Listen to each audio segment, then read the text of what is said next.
მოგესალმებით ახალციხის დასრულთა განათლების ცენტრიდან. ეთერშია სათემო რადიო, რომელიც ფუნქციონირებს გერმანიის მთავრობისა და დივის საერთაშორისო მხარდაჭერით პროექტის მისი ხმის ფარგლებში. პროექტის პარტნიორია გერმანული სათემო რადიო Z. პროექტის მისი ხმის ფარგლებში შეიქმნა 12 სათემო რადიო საქართველოს სხვადასხვა რეგიონში. ამ ქსელის მიზანია ხელი შეუწყოს ქალთა გაძლიერებას და მათ ჩართულობას საზოგადოებრივ ცხოვრებაში. ჩვენი რადიოს მოსმენა შეგიძლიათ ონლაინ ვებგვერდზე HerVoice-G. ჩვენ კი შევეცდებით შეგიქმნათ სასიამოვნო განწყობა და ერთად გატარებული დრო იყოს დასამახსოვრებელი. თქვენთვის ეთერში მუშაობს ნინო ფატარიძე.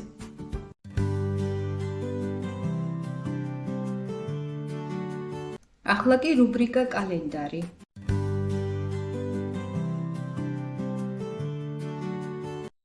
ჯენიფერ კეით ჰადსონი დაიბადა 1991 წლის 12 სექტემბერს. ამერიკელი მომღერალი და მსახიობი, რომელიც მიჩნეულია ყველა დროის ერთ-ერთ საუკეთესო მომღერლად. ხშირად მოიხსენიებენ ისე, როგორც სოულის პრინცესად. ფართო საზოგადოების ყურადღება მიიპყრო მუსიკალურ ტელეშოუში American Idol-ში მონაწილეობით 2004 წელს. მისი დებიუტი კინოში შედგა 2006 წლის ფილმში „ოცნების გოგონები“. 2008 წელს გამოსცა სადებიუტო ალბომი, რისთვისაც მიიღო გრემის ჯილდო საუკეთესო რიტმ and blues ალბომისთვის. ალბომის გაყიდვებმა მსოფლიოს მასშტაბით 1 მილიონი ასლი შეადგინა, ხოლო აშშ-ში ოქროს სტატუსი მიენიჭა. 2013 წელს ჰოლივუდის დიდების ხეივანში გაიხსნა ჰადსონის სახელობის ვარსკვლავი. მისი დებიუტი ბროდვეიზე შედგა 2015 წელს სპექტაკლში „იისფერი“. 2017-დან 2018 წლებში იყო ბრიტანული და ამერიკული The Voice-ის ჟიურის წევრი.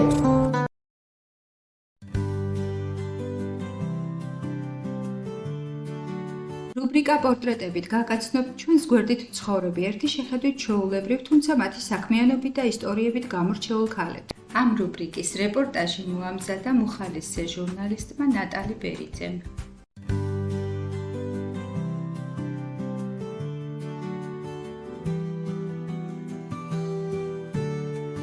ანა ქარელი 22 წლის ახალგაზრდა იურისტია, რომელიც 2022 წლიდან მუშაობს საფარის ორგანიზაციაში. ის მიზნად ისახავს გენდერული ძალადობის მსხვერპლთა დახმარებას და მათი უფლებების დაცვას. ჩვენს ორგანიზაციაში მე ვარ იურისტი, 2022 წლიდან მუშაობ საფარში იურისტად. თავიდან მივედი სტაჟიორად, მაგრამ მე უკვე ნელ-ნელა დავიწყე საქმეების ამოღებლა წარგება და ამ ეტაპზე მუშაობ იურისტად თბილისში.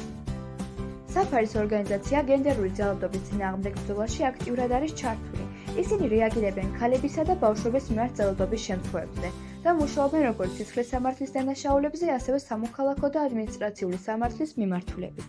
საფარის ორგანიზაცია მუშაობს ქალების მიმართ ძალადობაზე, ოჯახში ძალადობაზე, ზოგადად გენდერული ნიშნით ჩადენილ ძალადობებზე. ჩვენ მუშაობთ როგორც სისხლის სამართლის მიმართულებით არაერთ დანაშაულზე, განსაკუთრებით სქესობრივ დანაშაულებზე და ოჯახში ჩადენილ დანაშაულებზე, ასევე მუშაობთ სამოქალაქო და ადმინისტრაციული მიმართულებით. სამოქალაქო მიმართულებით ძირითადად გვაქვს ოჯახური თავები, დისკრიმინაციის კეისები, შრომის დავები, ბავშვთან დაკავშირებული დავები და ასე შემდეგ. ანა ქარელი გვესაუბრება SafeU აპლიკაციაზე, რომელიც არის ერთ-ერთი ინოვაციური საშუალება ქალების და ბავშვების დასაცავად. აპლიკაცია განკუთვნილია იმ ადამიანებისთვის, ვისაც ძალადობის საფრთხე ემუქრება, ან უკვე განიცდიან ძალადობას. SafeU ორიგინალურად არის სომხური აპლიკაცია, თუმცა მე უკვე ითარგმნა არაერთ ენაზე, მათ შორის ქართულად. საქართველოში ეს აპლიკაცია დღეს მოქმედებს და არის საკმაოდ კომფორტული და პრაქტიკულად გამოყენებელი, იმიტომ რომ ეს არის ისეთი ეპი, რომელსაც შეუძლია რომ ხალხს დაეხმაროს ისეთ შემთხვევაში, როცა მას არ შეუძლია რომ ტელეფონით დაერევას პოლიციაში, ან თავის ახლობელს დაურეკოს, ან რაღაცას გააკეთოს, რომ საფრთხეშია. ამ აპლიკაციის გადამოწერა შეუძლია ნებისმიერ ადამიანს, არის ასარჩევი ენები, რომელ ენაზეც კომფორტულად იგრძნობს თავს, რომ მქონდეს აპლიკაცია, შეუძლია ის ენა აირჩიოს. ასევე რაც შემიძლია არის ის, რომ იმ ფილაქცეთით ის დაჭერით, რომელთაც შენს სანდობერებს ეკსავნებად სიგნალი იწერება ხმაც, რაც მე უკვე მტკიცებულობის ნაწილში ძალიან ათდება ხოლმე გამოძიებას. როგორც საფარის იურისტს, ანა ქარელის მთავარი მისიაა დაეხმაროს ქალებსა და ბავშვებს, რომელთაც ხშირად სახელმწიფოს დახმარება არ მიეწოდება. მისი და ორგანიზაციის მიზანია, რომ ყველა მსხვერპლს ჰქონდეს ხელმისაწვდომი იურიდიული და ფსიქოლოგიური დახმარება. და მათი უფლებები იყოს დაცული. ჩემი მისია როგორც საფარის იურისტისას ესე გეტყვით არის ის რომ დავეხმაროთ რაც შეიძლება მით ქალს რომ გაძლიერდეს რომ დაიცვას საკუთარი უფლებები რომ აღარ ეშინოდეს გამოვარდოთ მოძალადეს იპოვოს საკუთარ თავში ის ძალადარწმენა რომელიც აფიქრებინებს და დაარწმუნებს იმაში რომ არის უფასოვანი ადამიანი და არ შეიძლება არავითარ შემთხვევაში რომ ითმინოს ძალადობა ეს არის ჩვენი მიზანი რომ რაც შეიძლება ბევრ ქალს და ბავშვს დავეხმაროთ რომლებსაც ვერ და არ ეხმარება სახელმწიფო. ანა ქარელი გვიზიარებს ორ წარმატებულ кейსს, რომელთაგან ერთი სისხლის სამართლის მიმართულებით იყო განსაკუთრებით გახმაურებული. ეს იყო ძალადობის საქმე, სადაც ორგანიზაციამ მოახერხა მსხვერპლის დაცვა და ბრალდებული სამართლებრივად დასჯა. ამ შემთხვევამ კიდევ ერთხელ დაადასტურა საფარის ეფექტურობა და საზოგადოების მხრიდან დიდი ყურადღება გამოიწვია. ჩემი ერთ-ერთი წარმატებული кейსი იყო ამ ბოლო პერიოდში, რაც მახსენდება, მამას უნდოდა თავისი ყოფილი ცოლის და შვილების გამოსახლება თავისი კუთვნილი სახლიდან. რისი უფლებაც იდეაში საქართველოს კანონმდებლობით ჰქონდა, თუმცა მეორე მხრივ ქართული კანონმდებლობა იცავს არასრულის ინტერესებსაც.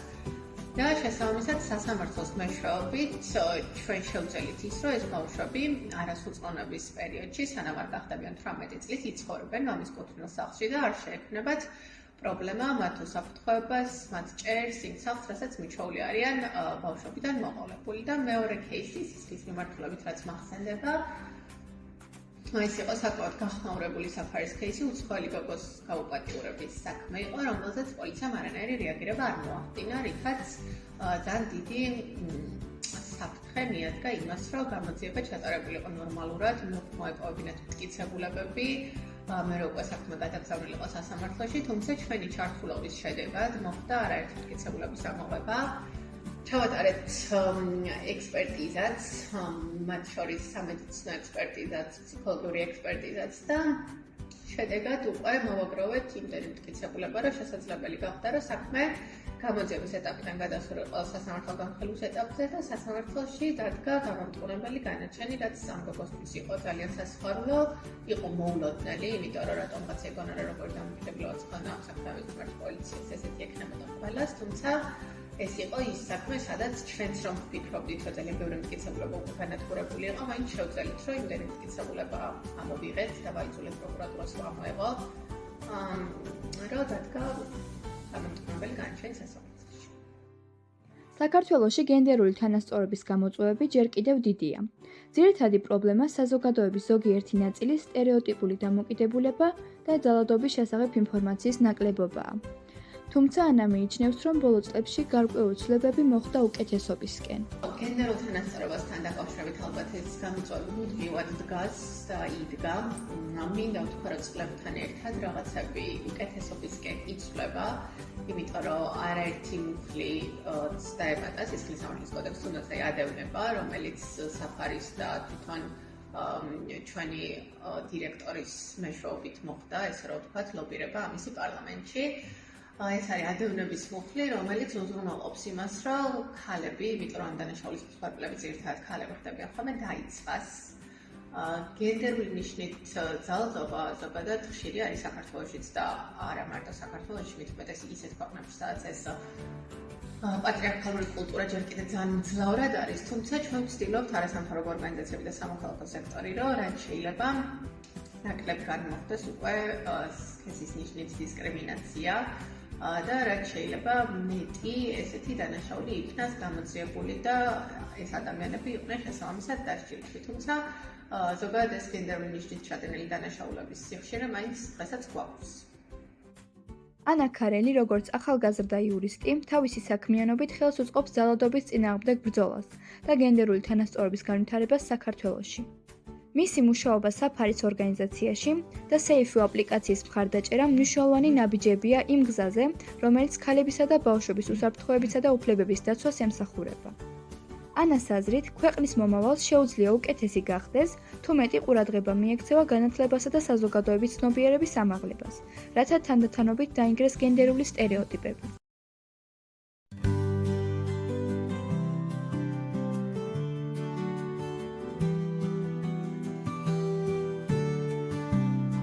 რუბრიკა გენდერული ტერმინები.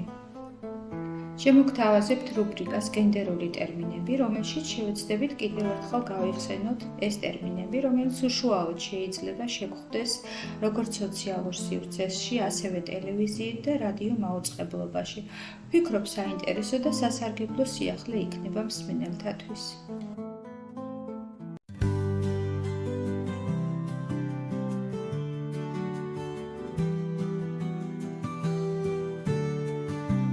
გენდერული ტერმინი სლათ-შეიმინგი.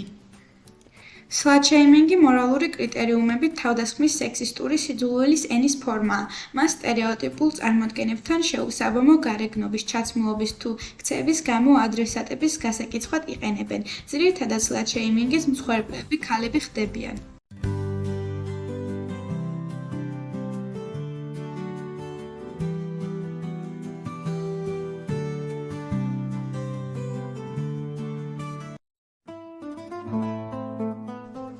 ახლა კი შემოგთავაზებთ რუბრიკას ჰოროსკოპი.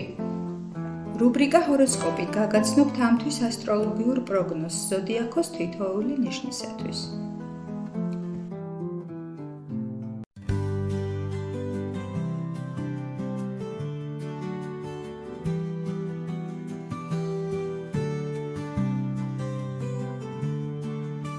ზოდიაქოს ნიშანი ვერძი.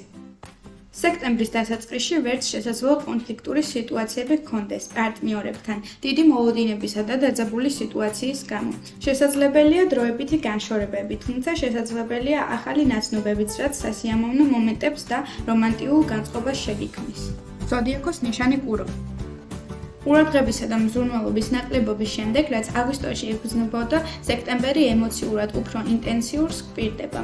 პარტნიორებს შესაძლებათ განიცადონ ახალი გრძნობები და დაინახონ ურთიერთობების განვითარების პერსპექტივები. თუმცა თუ 18 სექტემბერს სავსე მთვარეობამდე ორმხრივი წყენა არ მოგვარდება, ამან შეიძლება გამოიწვიოს დაძაბულობა და დაშორებაც კი.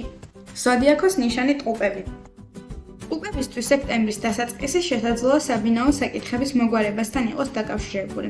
შესაძლოა საჭირო გახდეს რემონტი, რაც დამატებით ხარჯებს მოითხოვს. ურთიერთობები შესაძლოა გართულდეს ახალი რომანის გამო, რომელიც ერთ-ერთ პარტნიორთან დაიწყო. ზოდიაქოს ნიშანი კირჩხი. სექტემბერი კირჩხივებს აგვისტოში დაწყებული კონფლიქტების გაგრძელებას მოუტანს. უნდობლობამ და ჩხუბმა შეიძლება შეარყიოს ჰარმონია ურთიერთობაში. არ უნდა აჩქარდეთ. ნაჩქარევი დასკვნის გამოტანა დაშორებამდე მიგიყვანთ. ჯობს სიტუაცია ბუნებრივად განვითარდეს და არ აჩქარდეთ. ზოდიაქოს ნიშანი ლომი. ლომებისთვის სექტემბრის მთავარი ამოცანაა ურთიერთობებში პირადი საზღვრების დადგენა და არასთქმის უნარი. ეს დაგეხმარებათ თავიდან აიცილოთ ფინანსური პრობლემები და მოგცემთ შესაძლებლობას თავი გამორჩეულად იგრძნოთ. სამყაროს ახალი აღქმა საშუალებას მოგცემთ მოიზიდოთ პერსპექტიული შესაძლებლობები და დამოუკიდებლად მიიღოთ მნიშვნელოვანი გადაწყვეტილებები. ზოდიაქოს ნიშანი ქალწული. ქალწულებისთვის სექტემბერი ურთიერთობებში დიდი ხნის პრობლემის გადაწყვეტით დაიწყება, რაც ახალ შესაძლებლობებს გახსნის და პრიორიტეტების გადახედვას შეუწყობს ხელს. ეს ქალწულებს საშუალებას მისცემს განავითარონ და მიიღონ ახალი ცხოვრებისეული გამოცდილება, თუმცა ჩვეული მინდაჭულობისგან ნაკლებობამ შეიძლება გავლენა მოახდინოს პარტნიორის გადაწყვეტილებაზე. ზოდიაქოს ნიშანი მორიელი. მორიელებისთვის სექტემბერი რთული პერიოდი იქნება ურთიერთობებში. მნიშვნელოვანია, რომ ფრთხილად იყოთ თქვენს განცხადებებში. განსაკუთრებით მზის დაბნელებისა და სავსე მთვარის დღეებში 16-დან 18 სექტემბრამდე. თვის შუა რიცხვებში გადამწყვეტი იქნება შეძლებთ თუ არა ერთმანეთის ღირებულებებს მოერგოთ. სექტემბრის ბოლოს და ოქტომბრის დასაწყისმა შეიძლება ერთობლივი მოგზაურობა მოიტანოს, თუ წყვილში ჰარმონიის შენარჩუნება მოახერხებთ. ზოდიაქოს ნიშანი მშვილდოსანი. მშვილდოსანს უძრავ ქონებასთან დაკავშირებული საკითხების მოგვარება მოუწევს. პარტნიორთან ურთიერთობისას შეცდომების თავიდან ასაცილებლად მნიშვნელოვანია ემოციების კონტროლი და პირდაპირობის შეკავება. უმჯობესია თქვენი დამოუკიდებლობა საკუთარი განვითარებისკენ მიმართოთ, რაც ხელს შეუწყობს ურთიერთობების განვითარებას. ზოდიაქოს ნიშანი თხის რქა. სექტემბერში თხის რქების პირადი ცხოვრება დასტაბილურდება, ურთიერთობები უფრო ჰარმონიული გახდება. მნიშვნელოვანია პარტნიორობაში თანასწორობის აღიარება, რათა თავიდან აიცილოთ კონკურენცია, რამაც შეიძლება გამოიწვიოს აგრესია. პერიოდი ჰარმონიული იქნება და ურთიერთგაგებასა და მხარდაჭერას მოუტანს. ზოდიაქოს ნიშანი მერწყული. სექტემბერში მერწყულის ახალხან დაწყებული ურთიერთობა რთულ ადაპტაციას გაივლის. ჰარმონიის შესანარჩუნებლად აუცილებელია პარტნიორობაში მისაღების საზღვრების გარკვევა. ეს დაგეხმარებათ ისწავლოთ ერთმანეთის დაფასება და პატივისცემა. ზოდიაქოს ნიშანი თევზები. სექტემბერში თევზების სასიყვარულო ურთიერთობებზე გავლენას მოახდენს 18 სექტემბრის დაბნელება. ამ დღეს თავი უნდა არიდოთ კონფლიქტებს და არ მოერიდოთ საყვარელი ადამიანებისგან რჩევების მიღებას. რთულ პერიოდში პარტნიორის მხარდაჭერა გააძლიერებს თქვენს ურთიერთობას. მნიშვნელოვანია პატივის წეს პარტნიორის არჩევის თავისუფლებას და არ მოხდეს მისი მანიპულირება.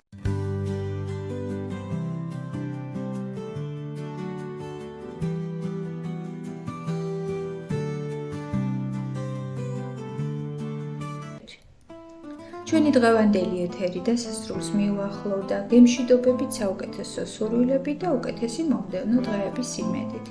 ბოლოს კი გიტოვებთ სერიალს, რომელიც ვფიქრობ სასიამოვნო განწყობას შეგინარჩუნებთ.